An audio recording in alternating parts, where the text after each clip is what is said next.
ای پسرم آمدی چون تو هم از این سفر، روشن و تابنده شد چشم و چراغ پدر.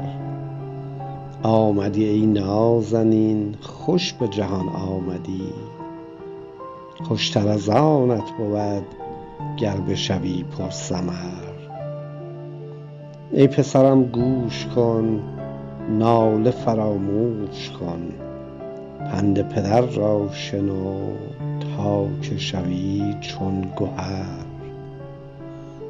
ای پسرم مرد باش کوهی از آن درد باش، آتش سوزنده شو شعله بزن چون شرر. ای پسرم داد گیر هر که بیفتاد گیر، وان که ندارد کسی باش بر او بال و پر.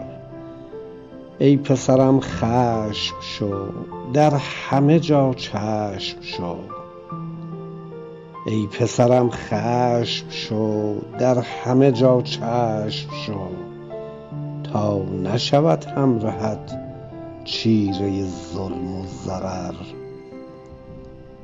ای پسرم سینه را ره مده آن کینه را، هر که به دل کینه شد مرد نباشد دگر. ای پسرم گر کسی بر تو کند ناکسی، هیچ مگیر انتقام از گنهش درگذر. ای پسرم راه راست هر که رود با خداست، پس تو از این راه رو از بد و شر کن حذر.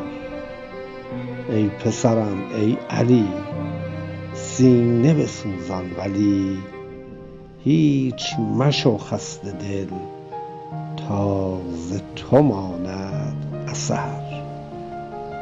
ای پسرم ای علی سینه بسوزان ولی، هیچ مشو خسته دل تا ز تو ماند اثر. امیر میم 23/12/1380. درود بر شما.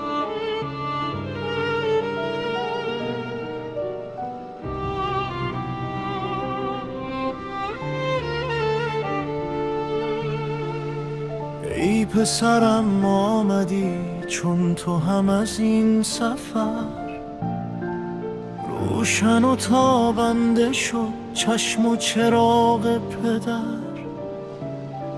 آمدی ای نازنین خوش به جهان آمدی، خوشتر از آنت بود گر بشوی پرثمر.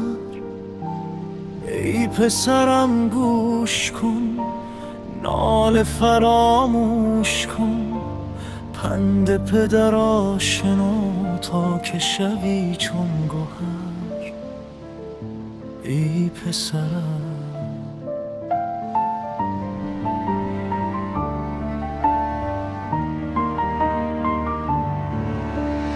مرد باش کوهی از آن درد باش، آتش سوزنده شو شعله بزن چون شرر.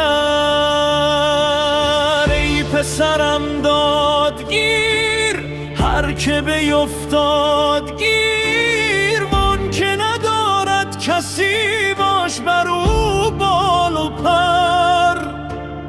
ای پسرم خشم شو در همه جا چشم شو، تا نشود همراهت شیره ظلم و ضرر.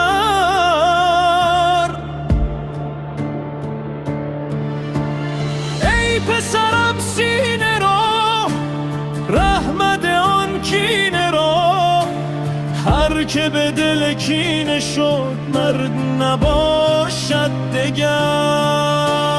ای پسرم گر کسی بر تو کند ناکسی، هیچ مگیر انتقام از گنهش درگذر.